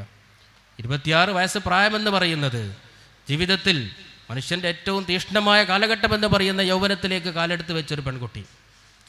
അവളുടെ വൈവാഹിക ജീവിതത്തിൽ അവൾ കണ്ട സ്വപ്നങ്ങൾ, അവൾ കണ്ട ആഗ്രഹങ്ങൾ, ജീവിതത്തിൽ ഒരുപാട് കാലം മുന്നോട്ട് പോകാൻ ആഗ്രഹിച്ചിരുന്ന ഒരു പെൺകുട്ടി പറയുന്നു, ഇനി എനിക്കൊരു സ്വപ്നം മാത്രമാണ് ബാക്കിയുള്ളത്. എൻ്റെ മകനെ ഒന്ന് ചേർത്ത് പിടിക്കണം, ഒന്ന് മാറോട് ചേർത്ത് എൻ്റെ മകനെ എനിക്ക് പിടിക്കാൻ കഴിയണം. ആളുകൾക്കിടയിൽ നിന്ന് ആ പൊന്നു മോൻ ചിരിക്കുമ്പോൾ ആ പുഞ്ചിരി എൻ്റെ മനസ്സിൽ, എൻ്റെ ഹൃദയത്തിൽ വല്ലാതെ മുറിവേൽപ്പിക്കുന്നുണ്ട്. അവനെ ചേർത്ത് പിടിക്കാൻ എനിക്ക് കഴിയില്ലല്ലോ എന്ന ഒരു മുറിവ്, അതെനിക്കൊന്ന് മാറണമെന്ന് ആ പെൺകുട്ടി പറഞ്ഞപ്പോൾ, പ്രിയപ്പെട്ടവരെ, അവളുടെ കണ്ണുകളിൽ നിന്ന് ഒരു തുള്ളി കണ്ണുനീർ പോലും പുറത്ത് വന്നില്ല. ഞാൻ ഏറ്റവും കൂടുതൽ വീക്ഷിച്ചത് അവരുടെ കണ്ണുകളിലേക്കായിരുന്നു. അപ്പം ഞാൻ ആ ചോദ്യം അവളോട് ചോദിച്ചു, എന്തുകൊണ്ട് ഈ 26 വയസ്സിനിടയിൽ കേവലം 3 മാസം മാത്രമേ ഇനി എനിക്ക് ലൈഫുള്ളൂ എന്ന് വളരെ കൃത്യമായി ബോൾഡായി നിങ്ങൾ പറയുമ്പോൾ എന്തുകൊണ്ട് നിങ്ങളുടെ കണ്ണിൽ നിന്ന് ഒരു തുള്ളി കണ്ണുനീർ പോലും വന്നില്ല എന്ന് ചോദിച്ചപ്പോൾ ആ പെൺകുട്ടി പറഞ്ഞ മറുപടി അതിനേക്കാൾ അപ്പുറത്തായിരുന്നു. ആ പെൺകുട്ടി പറഞ്ഞു, എൻ്റെ കണ്ണിൽ നിന്ന് കണ്ണുനീർ പുറത്ത് വരണമെങ്കിൽ കണ്ണിൻ്റെ ഉള്ളിൽ കണ്ണുനീർ വേണം. ഇനി എൻ്റെ കണ്ണുകളുടെ ഉള്ളിൽ കണ്ണുനീരില്ല. എൻ്റെ കണ്ണുനീർ പൂർണ്ണമായി കരഞ്ഞു കഴിഞ്ഞിരിക്കുന്നു. ഇനി ഒരു തുള്ളി കണ്ണുനീർ പോലും എൻ്റെ കണ്ണിൽ നിന്ന് പുറത്തു വരാനില്ല. ഇനി എൻ്റെ കണ്ണിൽ നിന്ന് പുറത്തു വരാനുണ്ടെങ്കിൽ, എൻ്റെ കണ്ണിൽ നിന്നും എന്തെങ്കിലും ഒരു ദ്രാവകം പുറത്തു വരണമെങ്കിൽ അതെൻ്റെ കണ്ണിൻ്റെ ഉള്ളിൽ കുത്തിവരുന്ന ചോരയായിരിക്കുമെന്ന് ആ പെൺകുട്ടി പറഞ്ഞു.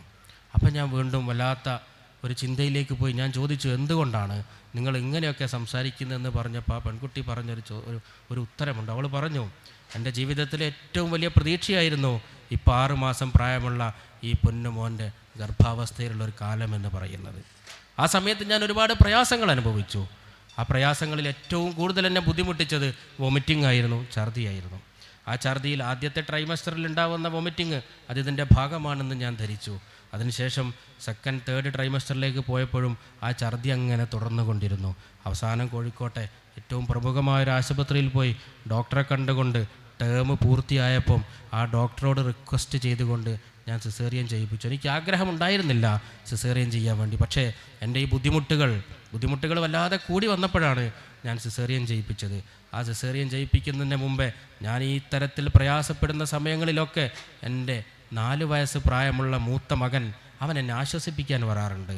അവനാണ് എനിക്ക് എല്ലാ തരത്തിലും ആശ്വാസം നൽകാറുള്ളത്. അവൻ പറയും, ഉമ്മയുടെ വയറ്റിൽ വളർന്നു വരുന്ന കുഞ്ഞു വാവ, ആ വാവ പുറത്ത് വന്നു കഴിഞ്ഞാൽ ഉമ്മയുടെ പ്രയാസങ്ങളൊക്കെ മാറുമല്ലോ, നമുക്ക് ആ വാവയെ കളിപ്പിക്കാലോ എന്ന് പറഞ്ഞുകൊണ്ട് എൻ്റെ പ്രയാസങ്ങൾക്കിടയിലും എന്നെ ഏറ്റവും കൂടുതൽ ആശ്വസിപ്പിച്ചിരുന്ന, എന്നെ ഏറ്റവും കൂടുതൽ സന്തോഷിപ്പിച്ചിരുന്ന എൻ്റെ മൂത്ത മകൻ്റെ ഒരു സാന്നിധ്യം ഞാനന്ന് അനുഭവിച്ചിരുന്നു. ആ സാന്നിധ്യമൊക്കെ അനുഭവിച്ചുകൊണ്ട് സന്തോഷത്തോടു കൂടി ആശുപത്രിയിലേക്ക് പോയി. അവിടെ നിന്ന് ഡോക്ടറോട് പറഞ്ഞു, സിസേറിയൻ ചെയ്യാൻ വേണ്ടി റിക്വസ്റ്റ് ചെയ്ത് സിസേറിയൻ ചെയ്ത് കുട്ടിയെ പുറത്തെടുത്ത് കഴിഞ്ഞപ്പോഴാണ് ഞാൻ അനുഭവിച്ച പ്രയാസത്തിൻ്റെ കാരണത്തെക്കുറിച്ച് ഞങ്ങൾക്കൊക്കെ ബോധ്യപ്പെട്ടത്. എൻ്റെ ഗർഭപാത്രത്തിൻ്റെ താഴ്ഭാഗത്ത് എൻ്റെ വൻകുടലിൽ വളർന്നു വന്നിരുന്ന ക്യാൻസറിൻ്റെ മുഴയായിരുന്നു നിരന്തരമായുള്ള ഒരു ഛർദിയുടെ കാരണമെന്ന് അവിടെ തിരിച്ചറിയപ്പെടുകയാണ്. ആ കുട്ടിയെ പുറത്തെടുത്തോടുകൂടി വൻകുടൽ പൊട്ടി തിരിച്ച് തുന്നിച്ചേർക്കാൻ കഴിയാത്ത രൂപത്തിൽ അത് പൊട്ടിയപ്പോൾ ഡോക്ടർ പറഞ്ഞു, ഇനി ഒരു രക്ഷയില്ല, ഇനി വൻകുടൽ പുറത്തേക്ക് വെക്കുകയല്ലാതെ മറ്റൊരു രക്ഷയുമില്ല എന്ന് പറഞ്ഞ് കൊളോസ്റ്റമി ചെയ്തു. ആ കൊളോസ്റ്റമിയിലൂടെയാണ് ഞാൻ ജീവിക്കുന്നത്. അത് ചെയ്ത് വളരെ ആശ്വാസത്തോടു കൂടി കൊളോസ്റ്റമി ചെയ്താലും എൻ്റെ പ്രയാസങ്ങൾ മാറിയല്ലോ.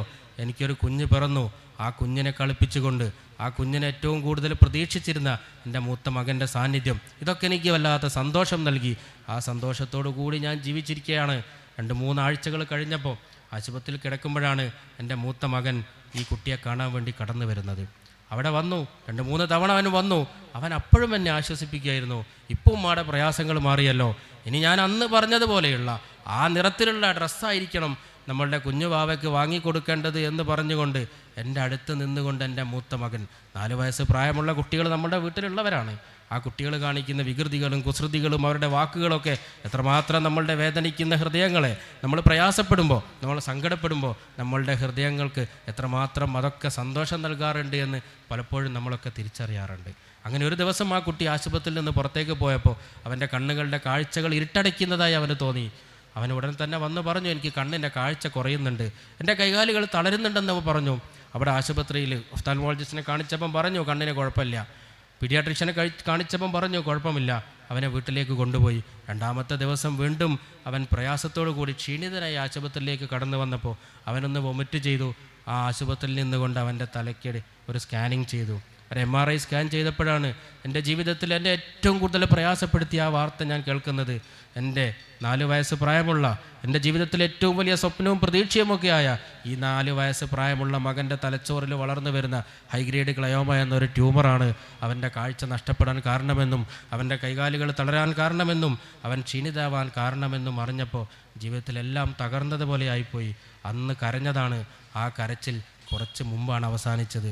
ആ കരച്ചിൽ അവസാനിച്ചത് മറ്റെവിടെയുമായിരുന്നില്ല.